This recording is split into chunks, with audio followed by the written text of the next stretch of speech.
안녕하세요. 심리상담 전문가 이정입니다. 네, 지난 시간에 이어서 또 이렇게 여러분들을 찾아뵙게 되었는데요. 네, 지난 시간은 제가 여러분들께 생일에 대해서 다뤄드렸었거든요. 그래서 좀 생일날 자기에 대해서 다시 한번 좀 보실 수 있는 그런 영상을 나눴었고요.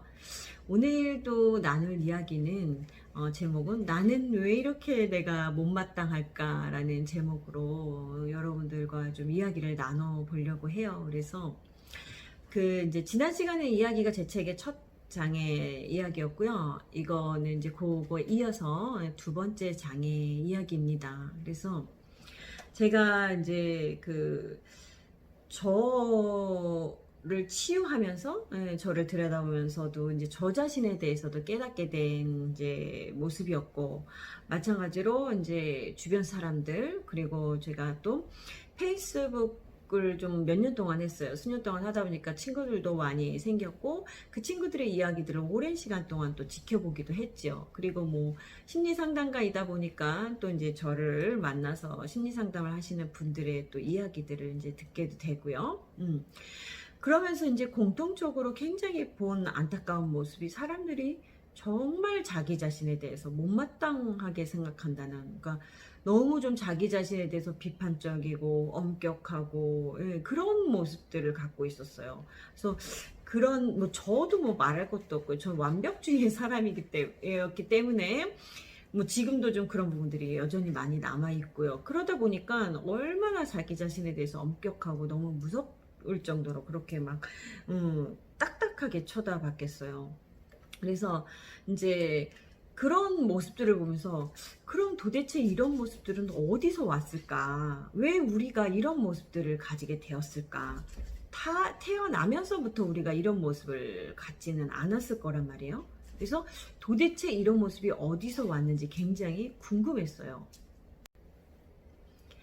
네, 그래서 저는 저의 모습, 그리고 사람들의 이런 자신을 굉장히 못마땅하게 보고 되게 자신한테 엄격한 그런 모습들을 보면서 우리가 왜 이런 모습들을 가지게 됐을까 너무너무 궁금했어요. 그래서 이제 그 원인들을 찾게 된 거죠. 네, 그래서 저희 책에도 이제 이에 관한 글이 나와 있는데, 제가 이제 제 책에서 가족이라는 책을 굉장히 많이 인용을 했어요. 제가 되게 굉장히 많이 도움을 받은 책이기 때문에. 그래서 그 인용한 부분을 제가 좀 여러분들과 나누면서 우리의 이런 모습이 어디서 왔는지를 좀 들여다보려고 하거든요. 예. 그거를 한번 좀 여러분들께 읽어 드릴게요. 아이가 아주 어릴 때는 따뜻하고 애정 깊은 사람이 곁에 있어주면서 자신을 거울처럼 비춰주고 자신의 소리를 흉내내어주며 자신을 긍정해주는 것이 필요하다. 아이는 생후 15개월 동안 자기를 비춰주고 받아들여주는 눈이 필요하다. 돌보아주는 사람의 눈 속에 있는 것이 무엇이든 아이의 정체성의 핵심이며 토대가 된다. 이 표현이 굉장히 중요하거든요. 그러니까 아이가 이제 생후 15개월 동안 자기를 돌보아주는 사람, 그 사람의 눈 속에 있는 것이 어떠한 내용이든 상관없이 그 아이의 정체성, 즉 아이가 나라는 사람이 어떤 사람이다라는 그 느낌 있죠. 생각, 그거의 핵심이며 토대가 된다는 것이에요. 그래서 앨리스 밀러는 유아 내부의 감각이 자기의 핵심을 형성한다고 주장했다. 아이가 최초로 감지하는 것은 자기에 대한 어머니의 감정이다. 아이는 아직 말을 모르기 때문에 모든 것이 느낌에 달려있다. 자기에 대한 이런 초기의 느낌이 핵심이 되어 그것을 통해 아이의 자존감이 형성된다. 라고 가족의 책에는 좀 이렇게 쓰여 있어요. 좀 이거를 덧붙여서 설명을 하자면, 아이가 어렸을 때는 말을 못하기 때문에 엄마는 이렇게 대화로서 소통을 하지를 않죠. 대화로서 서로에 대해서 느끼거나 알게 되는 것이 아니죠. 그래서 아이는 되게 이 시기에 몸에 대한 감각이 굉장히 발달이 되어 있고 깨어 있어요. 그래서 몸으로 다 이렇게 지각을 하는 거예요. 그래서 엄마가 자신을 어떠한 눈빛, 어떠한 느낌으로 쳐다보느냐에 따라서 그것이 아이가 자기 존재에 대한 느낌으로 그게 이렇게 스며든다는 거예요. 그러니까 아이가 어렸을 때 딱 태어나서 자동적으로 아 나는 정말 괜찮고 사랑스러운 존재야 라고 이렇게 딱 새겨지는 게 아니라 태어나서부터 15개월 혹은 한 18개월 이 사이까지 자기를 키워주는 주 양육자가 자신을 어떠한 느낌, 어떠한 눈빛으로 바라봤느냐, 그게 이 아이의 그 자기 존재에 대한 느낌, 정체성의 핵심이 된다는 거죠. 그러니까 이거는 어떻게 보면 어떤 이제 정신분석자는 이걸 인간의 비극이라고 그랬어요. 왜냐하면 아이가 태어나서 딱 자기에 대한 그 굉장히 만족스럽고 정말 그 표현 너무 좋죠. 있는 그대로 너는 괜찮다는 표현. 그런 느낌이 딱 그냥 프로그램돼서 태어나면 살면서 너무 행복할 거예요. 자기에 대해서 그렇게 비판적이지도 않고 엄격하지도 않고 가혹하지도 않고 그렇게 막 자기를 들들들들 못 보면서 우리가 살지 않을 거라고요. 근데 이 태어났을 때 나를 돌보는 사람이 나를 어떠한 존재로 쳐다보느냐, 어떠한 존재로 대하느냐에 따라서 그 느낌이 그냥 내 몸에 새겨져서 그게 자기의 존재에 대한 느낌으로 평생을 간다는 거예요. 본인이 그것을 들여다보고 깨닫고 변화시키지 않는 이상은. 그래서 대부분의 사람들이 자기에 대해서 그렇게 못마땅하고 만족스럽지 못하고 그래서 항상 남들이 나를 그렇게 쳐다보지 않아도 스스로 계속 자기 비난을 하고 너가 오늘 왜 이렇게 또 행동했을까? 너 행동이 뭐 남한테 어떤 또 뭐 영향을 미쳤을까? 비난을 받을까? 이런 막 혼자서 계속 집에 가서 막 곱씹어보고 이런 모습들이 다 자기가 태어난 것이 그렇게 태어난 것이 아니라 나를 바라본 사람이 그렇게 내 존재에 대해서 못마땅하게 쳐다보고 못마땅하게 느꼈기 때문에 그렇게 됐다는 거죠. 그러면 이제 사람들이 아, 내 부모님 나를 사랑하셨는데 설마요 그럴 리가요.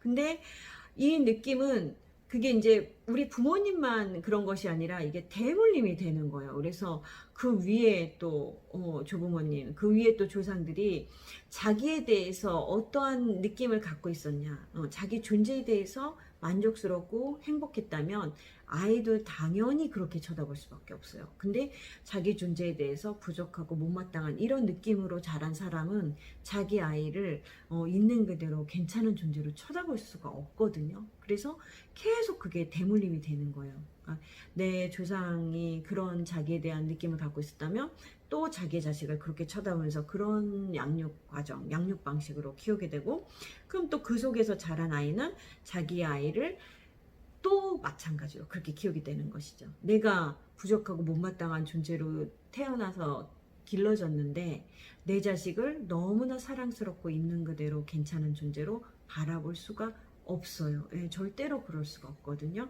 자기에 대해서 일단은 충분히 만족스럽고 행복해야 내 아이도 그런 눈길로 바라볼 수가 있어요. 그래서 우리가 자기 자신에 대해서 못마땅하고 부족하고 별로인 존재. 그래서 항상 뭔가를 잘해야만 아니면 뭐 어떻게 해서든지 뭐 옷이든 뭐 차든 집이든 뭐 어떤 수단을 통해서 아니면 자기가 갖고 있는 권력이든 부든 이런 거를 통해서 나를 막 증명하려고 한다는 모습 자체가 있는 그대로의 내가 소중하고 만족스럽지 않기 때문에 뭔가를 자꾸 그렇게 포장을 하고 나를 그렇게 좀 증명을 하려고 하는 그런 모습들이 보이는 거죠.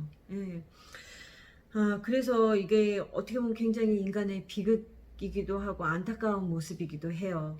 자연스럽게 좀 그런 괜찮은 존재라는 느낌으로 우리가 태어나서 그냥 그렇게 살 수 있으면 굉장히 편할 텐데, 그렇지 않기 때문에 사람들이 굉장히 좀 항상 마음에 좀 공허가 있고, 그리고 내가 쉬는 시간에도 아마 편히 쉬지 못하시는 분들이 많을 거예요. 그 얘기는 뭐냐면 내 몸은 쉬고 있지만 내 머릿속에서는 또 끊임없이 자아 비판기가 돌아갈 수가 있는 거죠. 몸은 이렇게 막 이완이 될 수도 없죠. 머릿속에 그런 자아 비판기가 돌아가면. 그러니까 몸은 쉬고 있는 상태여도 머릿속에서 계속 나를 스스로가 막 들들 볶고 있거나 이런 모습들 아마 본인들이 많이 느끼실 거예요. 아마 본인이 편안하시다면 이 영상을 굳이 찾아보시지가 않겠죠. 보시지를 않겠죠. 그래서 우리의 나의 그런 모습, 저도 마찬가지로 그런 존재감으로 살아왔고, 지금도 많은 부분 그렇고요. 그리고 뭐 저의 지인들이라든가 이제 저를 찾아오는 내담자분들이 그런 모습들을 많이 보이는 그 원인이 우리가 태어났을 때 나를 돌보던 그 양육자의 눈빛이었다는 거. 예, 그거에 의해서 우리는 자기 존재감이 결정된다는 거. 그래서 오늘은 좀 그런 모습들이 어디서 왔는지 원인을 알고 뿌리를 알아야 우리가 바꿀 수 있는 그 뭐라 그럴까 고리 핵심을 찾게 되는 거거든요. 그래서 오늘은 여러분들께 그 이유를 좀 알려드리고 싶었어요. 그 원인을 알려드리고 싶었어요. 그래서 저희 책의 두 번째 장이자 제가 그동안 사람들을 보고 저를 들여다보고 심리학을 공부하면서 깨닫게 된 그 얘기를 좀 나누었습니다. 좀 안타까운 모습이기도 하지만 또 우리가 받아들여야 될 모습이기도 한 것 같아요. 그래서 오늘은 나는 왜 이렇게 내 자신이 못마땅할까? 그 뿌리는 저 책의 제목은 자기 존재감은 부모의 눈빛에 의해서 결정된다는 그 얘기를 여러분들과 한번 나누어 보았습니다. 네, 그러면 다음 시간에 또 찾아뵙겠습니다. 안녕히 계세요.